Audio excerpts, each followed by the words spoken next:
일로와. 떼요. 안녕하세요. 리스피스의 디렉터 장준호입니다.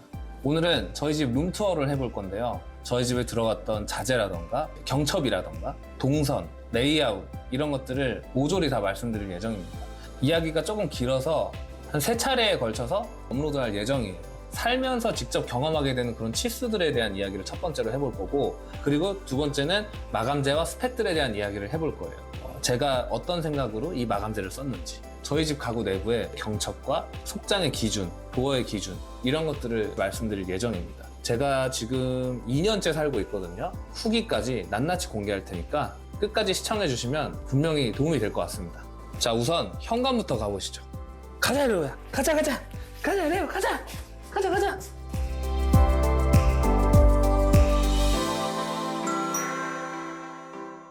이곳은 현관입니다. 지금 현관의 가장 큰 특징을 보게 되면 중문이 없어요. 중문 같은 경우에는 무언가를 차단하고자 할 때 하는 겁니다. 시선을 차단할 수도 있고, 바깥 온도와 우리 집의 온도를 차단할 수도 있고, 소음을 차단할 수도 있고, 또 우리 집에 있는 고양이들, 강아지들, 반려동물과의 이 외부를 차단하는 목적으로 중문을 시공하기도 하죠. 그런데 저희 집은 그거에 큰 니즈가 없었습니다. 저희 집 고양이들은 밖에 절대 나가지 않아요. 그리고 복도식 아파트는 아니라서 이미 따뜻합니다. 이 현관문에 고무 패킹이 굉장히 잘 돼 있어요. 바깥 소리가 집 안으로 잘 들어오지 않거든요. 그래서 저희 집은 중문을 굳이 설치할 필요가 없었어요. 제가 디자인하면서 좀 중요하게 여기는 것 중에 하나가 이 시선의 확장감이거든요. 예를 들어 평면도를 봤을 때 왼쪽 끝에서 오른쪽 끝, 밑에서 위에 이 끝과 끝 구간들을 최대한 많이 확보를 해주는 게 좋아요. 끝에서 끝까지 보여져야 작은 우리나라 아파트의 이 공간이 그래도 넓어 보이잖아요. 저희 집이 전형적인 B타입 구조거든요. 문을 열고 딱 들어오면 바로 앞에 벽이 하나 있고, 한쪽에 작은 방, 한쪽에 중간 방, 그리고 공용부로 나가게 되는 그런 복도에 바로 진입하는 겁니다. 저희 집은 앞에 있는 가벽을 시공하지 않고 바로 전면부에 있는 샤시 끝까지 보여지도록 해놨습니다. 제가 원래는 레이아웃이랑 이 내부 속장 치수들에 대해서 다 함께 얘기를 하려고 했는데 계획이 좀 바뀌었어요. 레이아웃만 얘기해도 지금 1시간은 얘기할 것 같아요. 그래서 오늘은 레이아웃 얘기만 중점적으로 하고 다음에 또 하는 걸로 하겠습니다. 저희 집 같이 이렇게 현관이 작은 집들이 20평대 뿐만이 아니라 30평대, 40평대, 50평대까지 해도 되게 많습니다.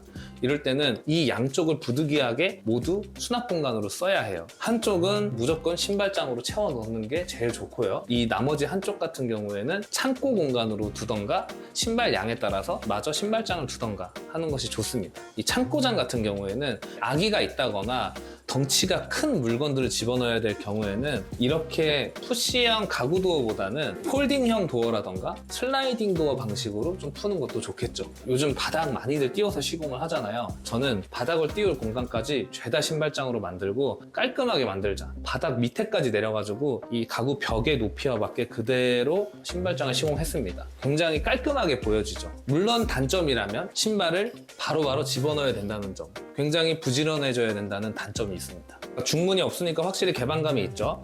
그럼 대체 중문이 없고 앞에는 뭐가 있길래 중문을 시공하지 않았냐? 한번 이쪽으로 와서 한번 봐볼까요? 이렇게 되어 있습니다. 지금 저희 집은 문을 열면 바로 이렇게 침실이에요. 저희는 이 공간 자체를 하나의 공간으로 계획을 했습니다. 이 오른쪽과 왼쪽에 붙박이장을 두고 가운데에 침대를 뒀어요. 저희 집 침대가 1600짜리 침대거든요. 1600짜리 침대가 가운데 들어오고 나서 이 장까지의 거리가 거의 1m 가까이 되죠. 일반적으로 문을 열었을 때 한 60cm 정도까지도 최소 폭으로 잡긴 합니다. 물론 60cm가 되면 이렇게 열 수는 없고요. 문을 연 다음에 이렇게 봐야 되는 정도기는 해요. 하지만 지금 이미 1m 가까이 되는 공간이 있잖아요. 그 얘기는 뭐냐면 이 침대가 2m짜리 되는 슈퍼 사이즈 침대가 돼도 된다는 거예요. 그래도 80cm가 남는다는 거예요. 20평대에서 저희가 늘 고민인 거는 이런 킹 사이즈 침대를 넣기가 힘들다는 거였거든요. 그런데 이 레이아웃은 2m짜리 침대도 넣을 수 있습니다. 그리고 나서도 이 양옆에 붙박이장이 보면 2,900이죠. 그러니까 3m 가까이 되는 붙박이장이 양 옆으로 있는 거거든요. 그러니까 엄청나게 큰 수납이 가능하다는 뜻입니다. 지금 앞에 문이 없잖아요.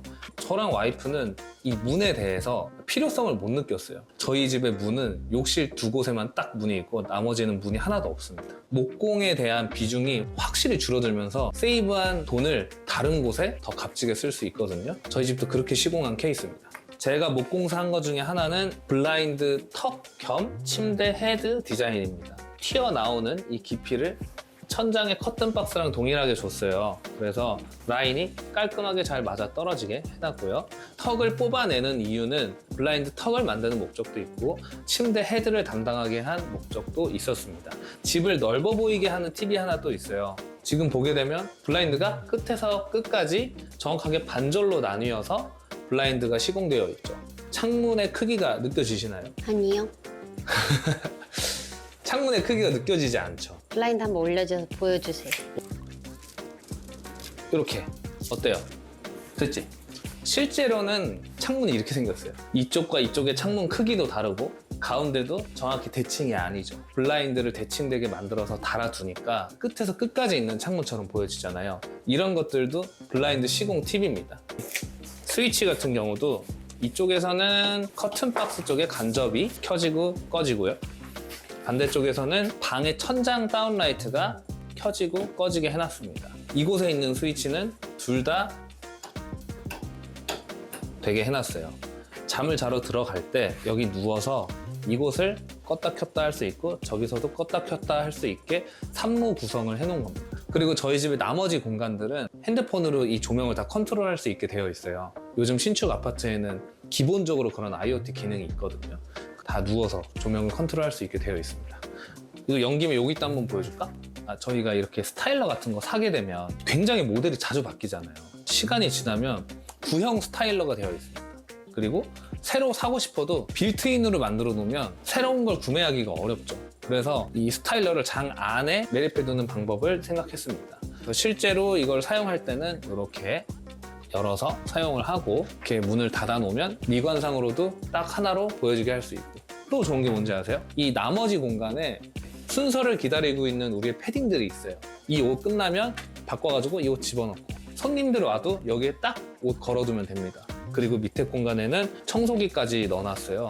집안에서 못생겨 보이는 것들을 한 군데다 몰아서 아주 여유 있게 둘 수 있는 그런 구조입니다. 저희 집은 비록 중문이 없지만 외부에서 바로 침대가 보여지는 게 좀 부담스럽다면 현관문에 중문을 설치해도 되겠고요. 그리고 가벽을 좀 더 이쪽으로 뽑아낸 다음에 여기에 문을 하나 달아서 이 공간을 온전한 침실 공간으로 만들어 줄 수도 있겠습니다.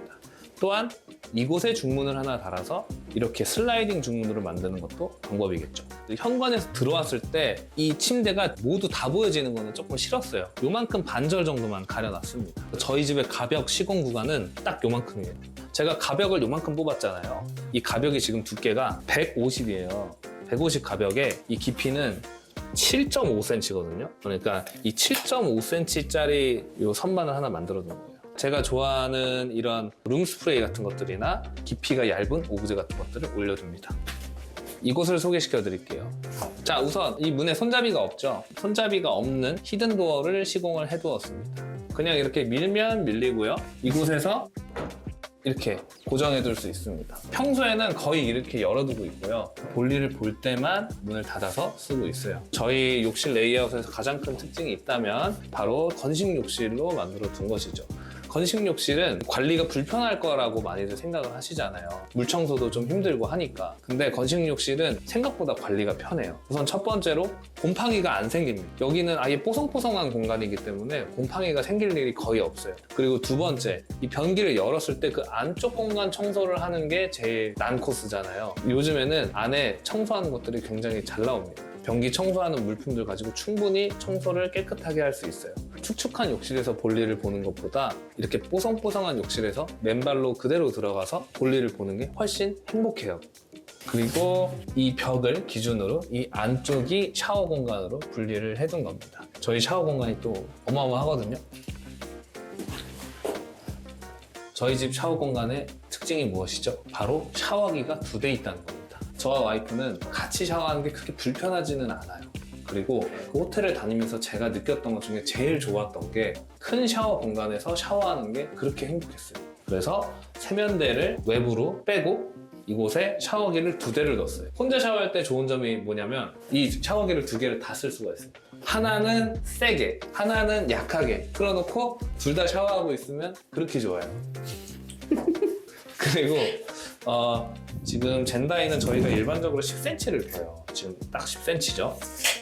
이 선반을 만들거나 그러지 않고 그대로 올려둘 수 있게 시공을 해뒀습니다. 이렇게 만들게 된 이유는 원래 여기가 욕조 자리였어요. 이 위치에 이렇게 조적벽이 있었거든요. 이쪽 부분을 그대로 활용을 해서 젠다이로 만들어뒀습니다. 그리고 이 물 빠짐에 대한 부분들, 샤워 공간에서 발생되는 물이 밖으로 얼마나 안 나가게 하느냐, 그게 저희에게 제일 중요한 것 중에 하나인데, 제가 호텔에 갈 때마다 그래서 그 부분을 엄청나게 보거든요. 제가 수많은 호텔을 다니면서 이게 가장 맞다라고 생각한 기준을 저희 집에 적용을 해두었습니다. 우선 이 샤워 도어가 이 턱보다 훨씬 위까지 내려가 있죠. 이렇게 내려갈 수 있는 이유는 변기 부분을 건식으로 만들어 뒀기 때문에 턱이 이렇게 높아진 겁니다.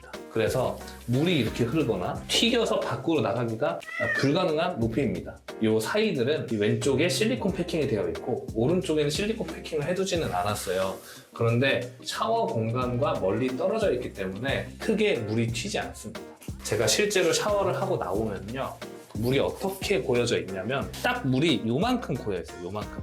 그리고 이쪽은 거의 안 고여 있어요. 굉장히 물이 안 나가는 욕실 구조예요. 변기를 건식으로 쓸 수 있게 되면 이런 좋은 점들이 있습니다. 그리고 본격적으로 저희 공용부를 보여드릴 차례인데요.